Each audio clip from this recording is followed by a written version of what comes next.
ఆయన్ను ఓ రౌడీ అంటారు. ఆయన్ను దేవుడు అని కూడా పిలుస్తారు. అంతేకాదు అతన్ని పేద ప్రజల పక్షపాతి అని కూడా అభివర్ణిస్తారు. అదేంటి, ఒకే మనిషికి ఇన్ని రకాల పేర్ల? నిజంగా ఆయన వ్యక్తా, శక్తా? వ్యక్తి అనేవాళ్ళ కంటే ఒక సమూహ శక్తి అనేవాళ్లే ఎక్కువ.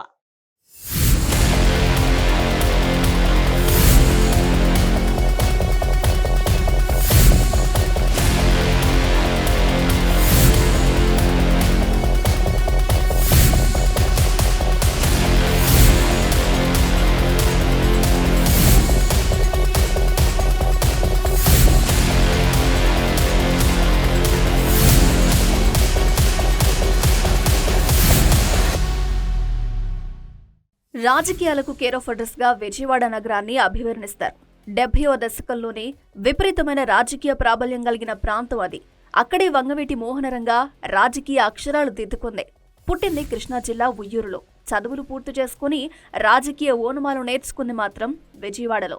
తన అన్న వంగవీటి రాధ హత్యతో రాజకీయాల్లోకొచ్చారు. రాధ హత్య జరిగిన కొద్ది రోజులకే చలసాని రత్నాన్ని హతమార్చారు.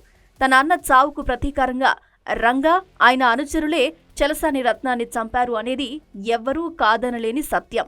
అయితే రంగాను హంతకుడు, రౌడీ అనే వ్యక్తులు ఉన్నారు. కాదు, ప్రజాబంధు, పేదల పాలిట పెన్నిది అనేవాళ్లు కూడా ఉన్నారు.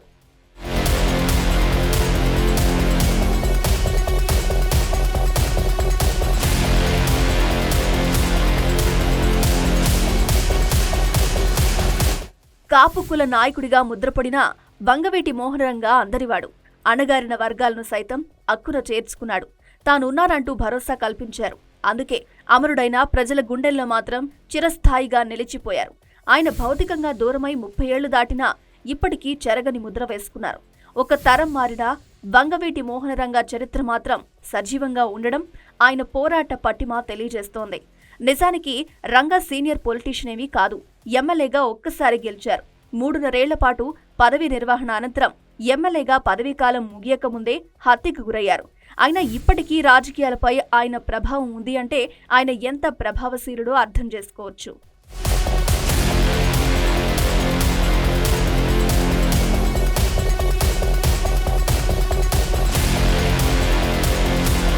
ఒక నగరంపై పట్టుకోసం జరిగిన ఆధిపత్య పోరాటం తరువాత కుటుంబాల మధ్య వైరంగా మారింది. ఆ తరువాత కులాల మధ్య పోరాటంగా మారింది. అది రాష్ట్ర రాజకీయాలపై విపరీతంగా ప్రభావం చూపింది. ఒక వ్యక్తి వ్యవస్థగా మారి అణగారిన వర్గాల గొంతుగా మారారు. వ్యవస్థలో చైతన్యం తీసుకొచ్చి తిరుగుబాటు చేశారు. బడుగు బలహీన వర్గాల ఆశాజ్యోతి అయ్యారు. ఆయనే వంగవీటి మోహనరంగ. ఈ పేరులోనే ఒక వైబ్రేషన్ ఉందంటారు ఆయన అభిమానులు. ఈ నేలను విడిచి 3 దశాబ్దాలు దాటినా ఆయన స్ఫూర్తి ఇంకా రగులుతూనే ఉంది, సజీవంగానే ఉంది.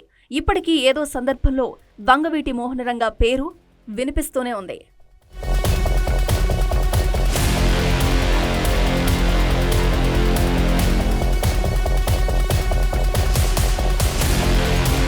నిజానికి చలసాని రత్నం హత్యతో విజయవాడలో వర్గపోరుకు తెరపడిందని అంతా భావించారు. ఆ తరువాతే రంగాతో దేవినేని సోదరులకు పరిచయం ఏర్పడింది. ఆ సమయంలో వారిద్దరి మైత్రి భవిష్యత్తులో వర్గపోరుగా మారుతుందని ఎవ్వరూ ఊహించలేకపోయారు. దేవినేని గాంధీ, నెహ్రూ సోదరులు వంగవీటి కుటుంబంతో కలిసి నడిచారు. కాలేజ్ పాలిటిక్స్ లో భాగంగా తమ ఐడియాలతో రంగాను ఇంప్రెస్ చేశారు. యునైటెడ్ ఇండిపెండెన్స్ స్టూడెంట్ యూనియన్లో యాక్టివ్గా పనిచేశారు. తదనంతర పరిణామాలతో రంగా ఆధ్వర్యంలో ఉన్న స్టూడెంట్ యూనియన్ నుంచి విడిపోయి యునైటెడ్ స్టూడెంట్స్ ఆర్గనైజేషన్ పేరిట దేవినేని సోదరులు వేరే కుంపటి పెట్టుకున్నారు. తమ ప్రాబల్యం పెంచుకునే క్రమంలో వంగవీటి మోహనరంగతో విభేదాలు తలెత్తాయి. దీంతో విజయవాడలో మరోసారి ఆధిపత్య పోరు ప్రారంభమైంది. వంగవీటి, దేవినేని కుటుంబాల మధ్య రాజకీయ వైరం పెరిగిపోయింది. అది దేవినేని గాంధీ, మురళీల హత్యకు దారితీసింది. అదే సమయంలో వంగవీటి రంగ రాజకీయాల వైపు అడుగులు వేశారు. 1985 ఎన్నికల్లో కాంగ్రెస్ పార్టీ తరపున విజయవాడ ఈస్ట్ నుంచి శాసనసభకు ఎన్నికయ్యారు. అప్పటికే దేవినేని నెహ్రూ కూడా అదే పార్టీలో ఉన్నారు. ఇద్దరూ ఒకే పార్టీలో ఉన్న బద్ధ శత్రువులుగానే ఉండేవారు. ఈ క్రమంలో ఆధిపత్యం కోసం తహతహలాడేవారు. అలాంటి పరిస్థితుల్లోనే ఏపీలో తెలుగుదేశం పార్టీ ఆవిర్భవించింది. సామాజిక వర్గం దృష్ట్యా దేవినేని సోదరులు టీడీపీ గూటికి చేరారు.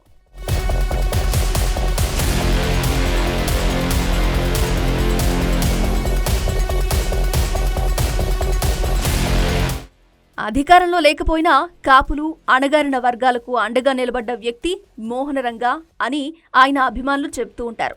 ఎప్పుడూ ప్రజల్లో ఉండేందుకు మక్కువ చూపించేవారు. ఏ చిన్న సాయం అడిగినా చేసేవారు. శుభ కార్యక్రమాలకు ఎవరు పిలిచినా హాజరవుతూ ఉండేవారు. అణగారిన, బలహీన వర్గాలకు చెందిన ప్రజలకు ఇళ్ల జాగాలిప్పించేందుకు పోరాటం చేశారు. దీంతో ఆ వర్గాల్లో రంగాకు పట్టు పెరిగింది. అదే క్రమంలో కాపునాడు స్థాపించారు.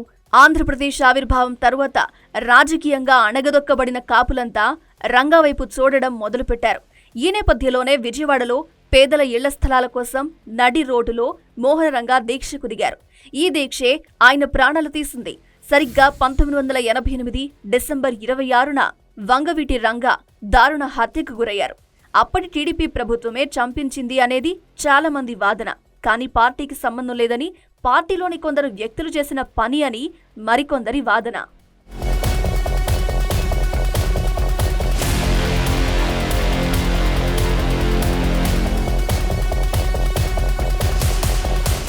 పోరాట యోధుడు లాంటి వ్యక్తి నేలకొరిగినా రంగా ఇచ్చిన స్ఫూర్తి మాత్రం ఇప్పటికీ సజీవంగా ఉంది.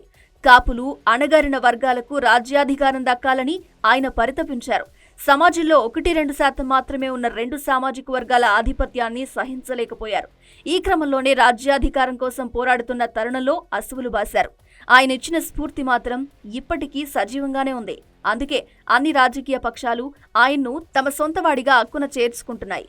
కానీ రంగా ఆశయాన్ని మాత్రం గుర్తించలేకపోతున్నాయి. మొన్నటికి మొన్న కొత్త జిల్లాల ఆవిర్భావ సమయంలో కూడా ఆయన పేరును ఏ జిల్లాకు పెట్టలేదు. ఇతర సామాజిక వర్గాల నేతల జయంతి, వర్ధంతి వేడుకలను అధికారికంగా నిర్వహిస్తున్న రంగాకు మాత్రం ఆ జాబితాలో చోటు దక్కలేదు. ప్రభుత్వాలైతే గుర్తించలేదు. కానీ ప్రజలు మాత్రం ఇప్పటికీ రంగా సేవలను తమ మనసులో పదిలపరుచుకున్నారు. వంగవీటి రాధ, అందరూ రాధాబాబు అని ముద్దుగా పిలుచుకుంటారు. బలహీన వర్గాల పెద్దగా కీర్తి గడించిన వంగవీటి మోహనరంగా కుమారుడే రాధ. తన అన్న పేరునే కొడుక్కి పెట్టుకున్నారు. రాజకీయాల్లో తనదైన ముద్ర వేసిన రంగా వారసత్వాన్ని అందుకోవడంలో ఆయన కుమారుడు వంగవీటి రాధ విఫలమయ్యారనే చెప్పాలి. చిన్నతనంలో తప్పటడుగులు వేసిన రాధ రాజకీయాల్లోనూ అదే పంథా వ్యవహరిస్తున్నారు. నిలకడలేని తత్వం రాధ కొంప ముంచుతుంది అనేది చాలా మంది వాదన. ఇందుకు రాజకీయాల్లో ఆయన ప్రయాణించిన తీరే నిదర్శనం.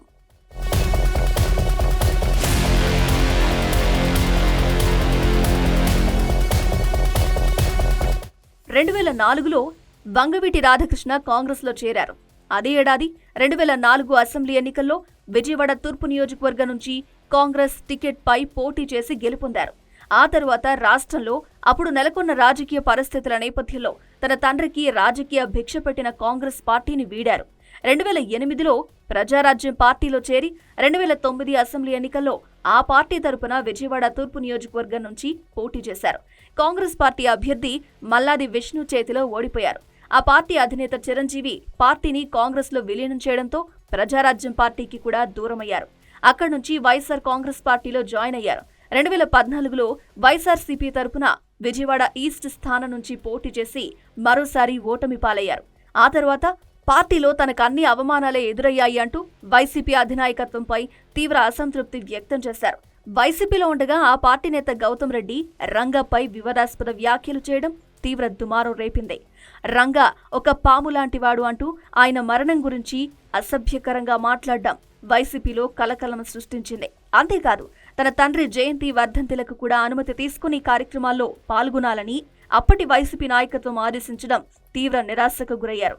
ఈ క్రమంలో పార్టీ మార్పు నిర్ణయం తీసుకున్నారు.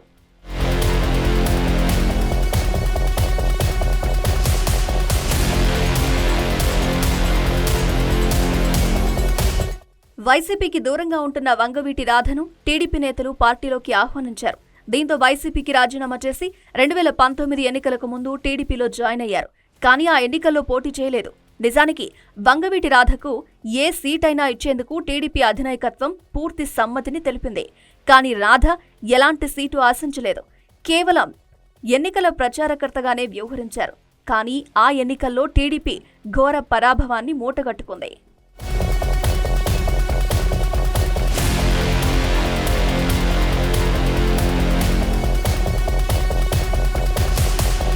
నిజానికి టీడీపీలో వంగవీటి రాధ జాయిన్ అయ్యేటప్పుడు చాలా అభ్యంతరాలు వ్యక్తమయ్యాయి.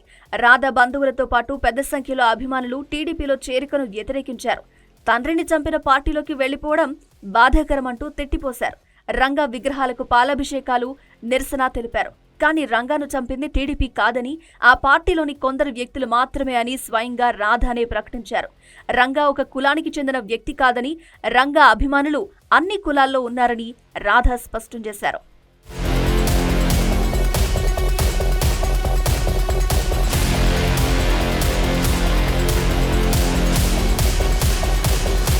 నిజానికి రంగా రగల్చిన స్ఫూర్తి ఇప్పటికీ విజయవాడలోనే కాదు, ఏపీలోని చాలా ప్రాంతాల్లో కూడా ఉంది. రాధకు మద్దతుగా నిలిచేందుకు చాలా మంది ఉన్నారు. అయినప్పటికీ రాజకీయాల్లో విజయాల పరంపరను కొనసాగించలేకపోతున్నారు వంగవీటి రాధ. దీనికి చాలా కారణాలున్నాయనేది మరికొందరి వాదన. రంగాలాగా మంచి వాగ్దాటి రాధకు లేదు అంటారు. ఆయనలా చురుకుగా రాధ ఉండరని చెబుతుంటారు. వ్యక్తిగతంగా మంచివాడే అయినా ఆయన నిలకడలేనితనం ఇబ్బందులు తెచ్చిపెట్టింది అనే వాదనలు ఉన్నాయి. రాధకు అసలు దూకుడు లేదని కొందరంటే, లేదు దూకుడే కొంప ముంచింది అని ఇంకొందరు అంటూ ఉంటారు.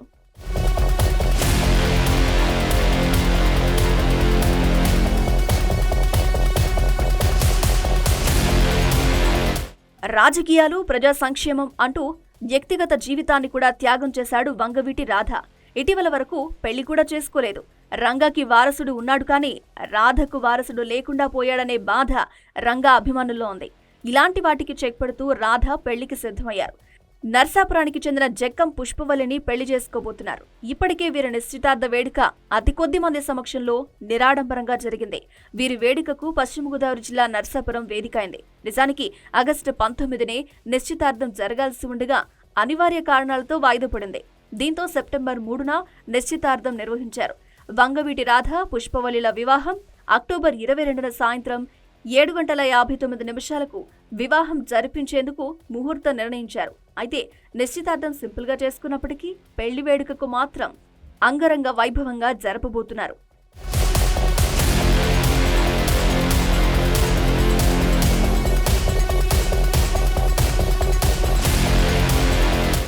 ఈసారి విజయవాడ సెంట్రల్ నుంచి టీడీపీ తరపున పోటీ చేసేందుకు వంగవీటి రాధ సిద్ధంగా ఉన్నారని తెలిసిందే.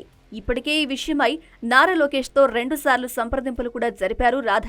టీడీపీ జనసేన పొత్తులో ఖచ్చితంగా వంగవీటి రాధ గెలుస్తాడని ఆయన అభిమానులు విశ్వసిస్తున్నారు. ఆలస్యంగా అయినా ఓ ఇంటివాడవుతున్న రాధబాబు రాజకీయాల్లోనూ తండ్రికి తగ్గ తనయుడిలా విజయాలు సాధించాలని అభిమానులు కోరుకుంటున్నారు.